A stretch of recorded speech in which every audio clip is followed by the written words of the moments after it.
Almost 2 decades before the famous Fairey Firefly carrier-based fighter came along, the exact same company built a completely different aircraft under that same name. Both aircraft were designed by the same talented engineer, Marcel Lobelle. A Belgian by birth, he spent much of his career working at Fairey Aviation. In the spring of 1924, Fairey, which had its own engine division, bought the license to produce the powerful American Curtiss D-12 engine. This engine put out 450 horsepower. They began building it under the name Felix. Marcel Lobelle decided to design his new fighter entirely around this engine. Interestingly enough, there was no government order for this aircraft, and no one handed the designers an official technical specification.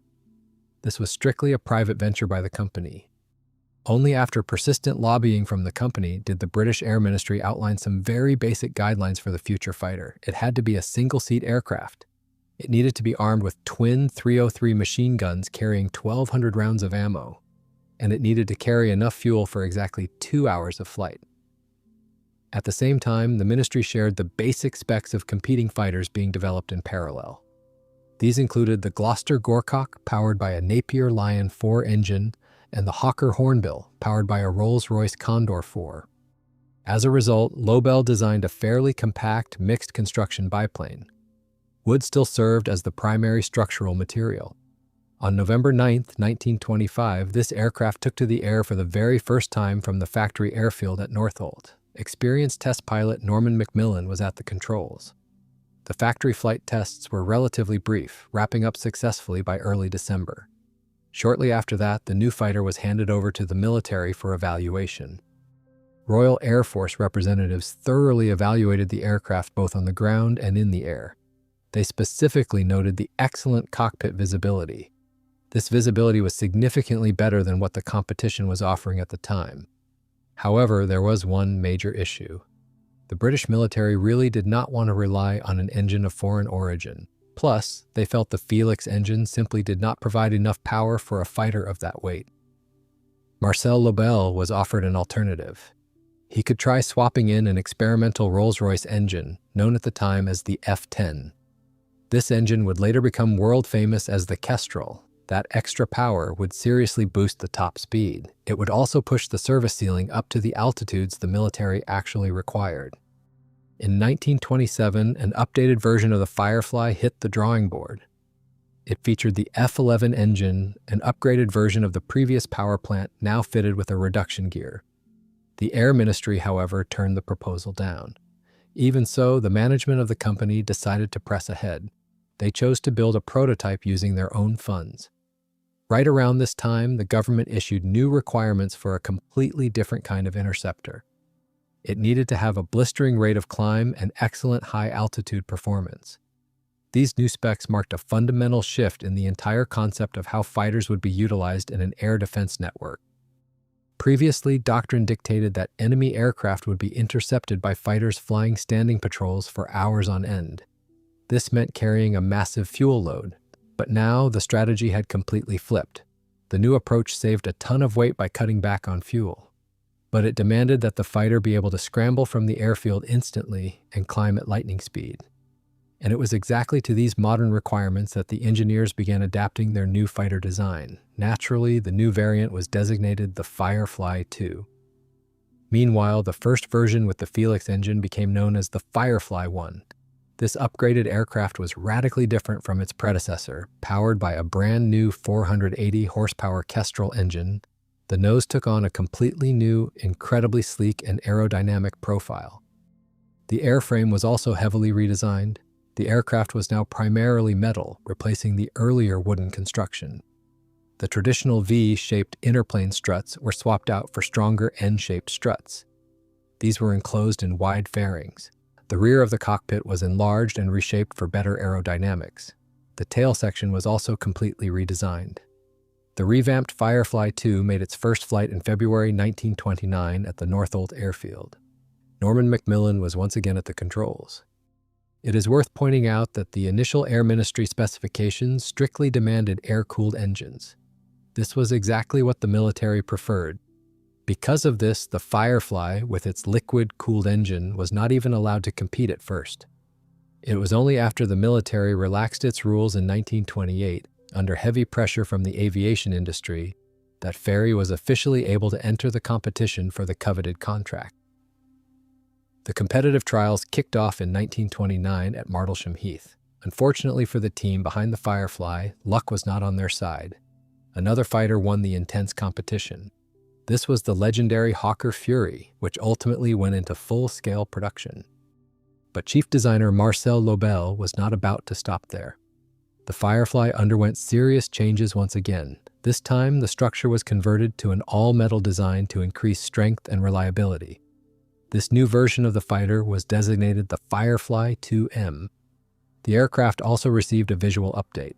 The interplane struts became much narrower. The tail surfaces lost their boxy shape, gaining smoother, rounded outlines instead. While the previous model, the Firefly 2, had a complex system of multiple radiators, the engineers now took a simpler route. They installed a single large radiator. It was housed in a streamlined belly fairing right between the landing gear struts. Changes were also made to the shape of the wing and the fuselage itself. Interestingly, the aircraft retained an open cockpit design but now featured a heating system. Warm air was cleverly ducted directly from the radiator to the pilot's feet. This prevented frostbite at high altitudes. The upgraded Firefly 2M, rebuilt from the previous version, made its first flight in January 1930. And by June, they proudly showed off the fighter to the public at the famous Hendon Air Show. Alongside the standard land-based version, the designers were actively developing a carrier-based variant of the fighter. This was designated the Firefly 3. It differed from its land-based counterpart mainly by a wider wingspan and a different engine. This was the F-11MS model. This engine featured moderate supercharging. This meant it was specially tuned for optimal performance at low altitudes over the ocean. Since the aircraft had to operate over water, it was equipped with inflatable flotation bags.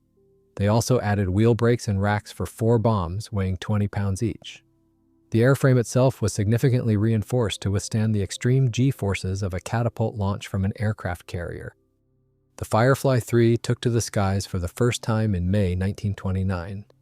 At the controls during these test flights was the renowned test pilot Norman Macmillan. Almost simultaneously with the land-based version, the decision was made to build the naval fighter with an all-metal airframe as well. Designated the Firefly 3M, this variant successfully made its maiden flight by December of that same year. Shortly after, they decided to swap out the F-11MS engine for a more powerful, fully supercharged F-11S. This was the exact same engine used on the land-based version.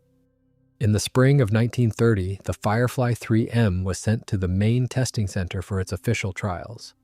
However, after a series of evaluation flights, the inspectors compiled quite a list of squawks and discrepancies.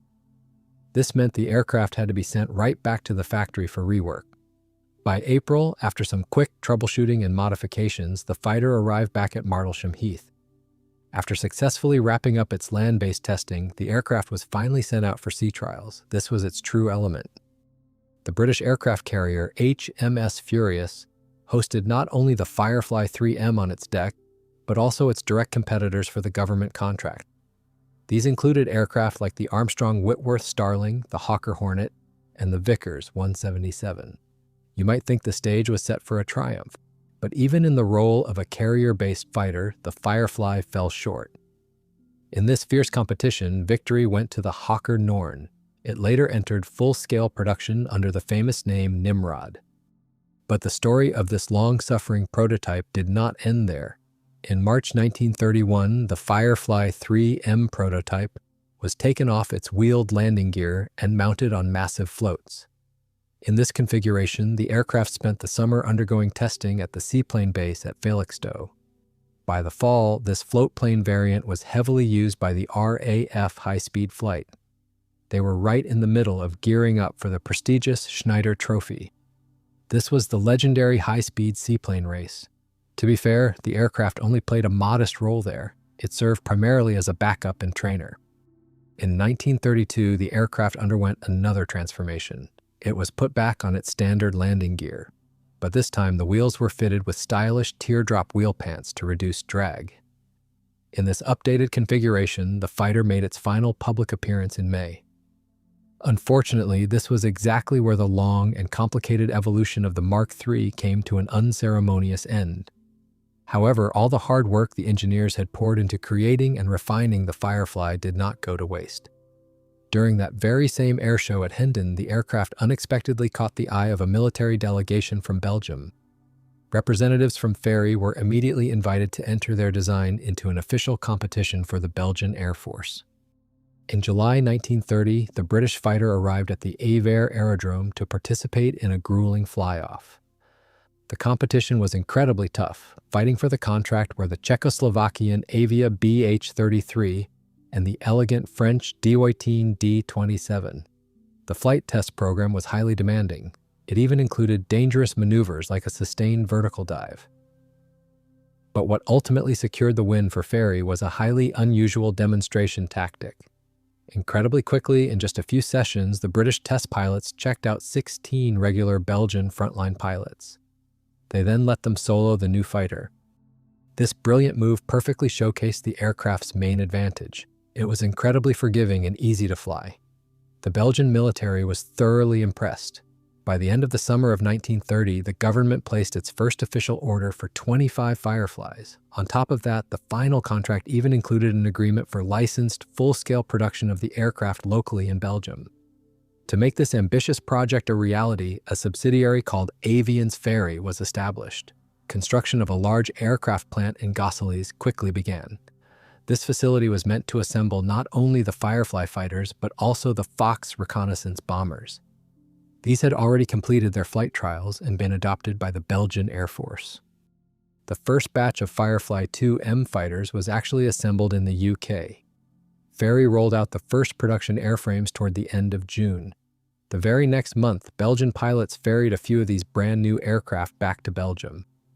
By the end of 1931, these fighters fully equipped the first squadron of the 1st Air Group at Schaffen Air Base.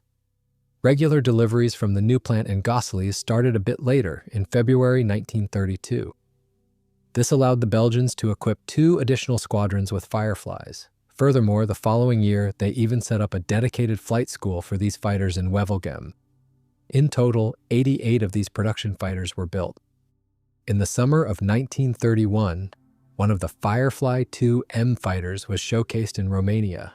However, the expected order from the Romanian government never materialized. Instead, the Soviet Union decided to buy a single airframe in 1932. They brokered the deal through Arcos. This was a front company acting as a Soviet trade mission in the UK. Before long, the new aircraft was shipped to the USSR. Interestingly, it is still pretty tough for historians to figure out exactly where this specific airframe was built. It could have been England or Belgium. The factories used a shared serial number block at the time. This makes it almost impossible to track the exact origin of the airplane through the paperwork. A team of engineers and specialists from Fairey accompanied the aircraft. This team was led by Leon van de Velde. Interestingly, he was a native of the Russian Empire. The aircraft and the British team arrived in Moscow in late October 1932.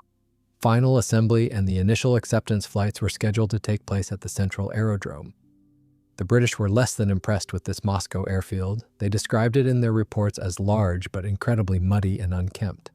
They also noted it had a terrible surface for takeoffs and landings. They finished putting the fighter together in just a few days. However, they immediately spotted a serious rigging issue. The right wing had a noticeable droop. After fixing the flaw, they could not get airborne right away. This was because the weather closed in. It was not until early November that British test pilot Sidney Trower finally managed to put on an impressive flight demonstration. Right after that, the official acceptance trials kicked off. The final and toughest stage of the program was the spin testing. Here, the airplane had to complete and recover from a 6-turn spin in both directions. The maneuver was executed flawlessly. The very next day, Soviet pilot Ivan Fedorovich Kozlov took the controls of the Firefly. He was representing the Air Force Scientific Research Institute. A few days later, the British team packed up and headed home. After the British delegation left, the aircraft went through extensive testing at various Soviet aviation facilities. The most notable was the Central Aerohydrodynamic Institute. This testing continued right up until August 1933. In official reports, test pilots and engineers noted that the Firefly was incredibly stable in the air. It handled beautifully and recovered cleanly from spins. When it came to climb rate, it easily outperformed every Soviet fighter of the era. Down low, its top speed fell just short of the Soviet Su-5. But at any other altitude, Soviet planes were completely outclassed by the British fighter. This was despite the fact that the British aircraft actually weighed in heavier than the manufacturer claimed. Because of this, its real-world performance was slightly lower than its on-paper specs. However, it was still highly impressive. Below 16,000 feet, the Fairey's turn rate was slightly worse than the I-5 fighter, but as they climbed, their performance evened out. At higher altitudes, the British fighter completely dominated its Soviet rival in maneuverability. This makes perfect sense when you look at the design philosophies behind the two aircraft. The I-5 was built as a highly maneuverable general-purpose fighter, while the Firefly was designed as a fast, high-altitude interceptor. The engines played a massive role too. The Soviet M-22 Radial went up against the British Kestrel, an engine specifically tuned for high-altitude performance. The extensive testing program naturally included mock dogfights between the Firefly and the Soviet Ur-5. A fascinating after-action report from one of these duels on July 1, 1935 still survives today. It noted that while the Firefly couldn't turn with the I-5 in the horizontal, it easily made up for it with its tremendous speed and vertical tactics. Starting with an altitude advantage, the British fighter would drop into a steep dive for an attack. This forced the I-5 pilot to bleed off speed, which kept him from using his main advantage, a tight turn radius. Whenever the I-5 tried to pitch up and meet the attack head-on, it would simply stall and lose altitude. This left its tail wide open for follow-up passes. The British fighter's excellent energy retention allowed it to easily regain altitude after a diving attack, setting up for another pass by pulling a loop or an Immelmann. Above 13,000 feet, the Soviet fighter was essentially a sitting duck. But when the fight was dragged down low to around 5,000 feet, the I-5 could temporarily take the initiative. Even then, after a head-on merge, the Firefly would just open the throttle, pull into a steep zoom climb, and take its altitude advantage right back. From there, the fight inevitably shifted back to the vertical, where the British interceptor completely dominated. And if the Firefly pilot wanted to disengage, he could simply push over into a steep dive. This left the Soviet fighter in the dust without any chance to land a shot. Ultimately, this detailed evaluation of the Firefly became a major driving force behind the development of a new generation of fast Soviet fighters. It proved once and for all that for these new aircraft, vertical boom and zoom tactics were the future of aerial combat. Meanwhile, in Belgium, Avions Fairey decided to handle their aircraft upgrades in-house. In 1933, they took two Fireflies and fitted them with powerful French Hispano-Suiza 12X engines. These served as experimental prototypes for a new variant, the Firefly 4. Along with the new power plants, these fighters received an extended upper wing. This was very similar to the one used on the carrier-based variant of the aircraft. Thanks to these modifications, the fighter's takeoff weight increased by about 130 pounds compared to the older Firefly 2M. They kept one of these updated aircraft in Belgium for testing and shipped the other to Great Britain in November of that same year. Upon arrival, Fairey's own test pilots put it through its paces, carefully comparing it head-to-head against a standard production Firefly 2M. On paper, the increase in power was substantial, jumping from 480 to 760 horsepower. But the actual improvement in flight performance turned out to be minimal. The aircraft certainly climbed faster, but surprisingly, its top speed and service ceiling actually dropped. With such disappointing results, putting the Firefly 4 into full-scale production was deemed a dead end. As for the experimental airframe left behind in Belgium, it was simply converted back to the standard configuration. It was then delivered to the Air Force alongside the final batch of production aircraft. The Firefly fighters remained in active service with the Belgian Air Force right up to the outbreak of World War II. Then, in May 1940, the German army violated the country's neutrality. They pushed through Belgium to bypass the Maginot Line. At that critical moment, there were still about 50 of these aircraft sitting on the flight lines. Ultimately, however, they played no meaningful role in defending the skies. In fact, historians can only confirm a single combat sortie involving 3 Fireflies. The Belgian pilots never even encountered the enemy and simply returned to base without taking any losses. Within a matter of days, any Belgian aircraft lucky enough to survive the devastating Luftwaffe strikes had to be urgently evacuated to neighboring France. Since these outdated biplanes no longer held much combat value, they ended up just hopping from one airfield to another. They followed the retreat of the French army. Shortly before the final surrender, a handful of these fighters were shipped across the Mediterranean to Algeria in North Africa. They sat there untouched until November 1942, when Allied troops discovered them by chance. The aircraft were still packed away in massive wooden crates, completely forgotten and unwanted. It was on this rather anticlimactic note that the story of the first-generation Firefly came to a close. This made way for an entirely new second-generation aircraft to take center stage.